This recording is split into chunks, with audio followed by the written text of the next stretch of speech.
تمام دیکھنے اور سننے والوں کو یوٹیوب چینل ایزی ہیلتھ کی طرف سے خوش آمدید۔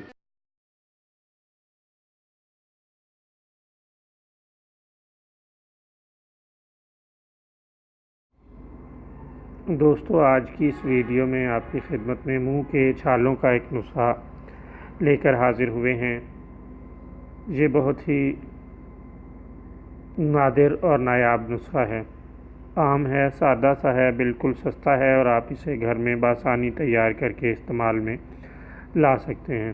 دوستو، مرچ سرخ 10 گرام لے لیں، باریک پیس لیں۔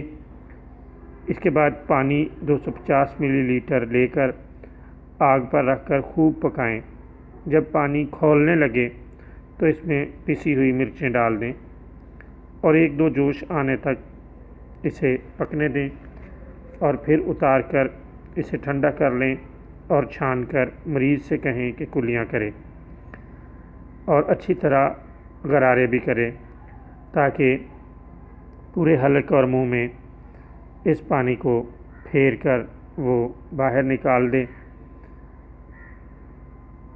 اس سے اس کا اثر اس کے پورے منہ میں پھیل جائے گا اور خدا تعالیٰ کے فضل سے بہت ہی جلد آرام آ جائے گا۔ بہت مجرب اور عمدہ نسخہ ہے۔ شروع میں کچھ جلن محسوس ہوگی لیکن آہستہ آہستہ بند ہو جائے گی۔ آپ اسے گھر میں تیار کر کے بآسانی استعمال کر سکتے ہیں۔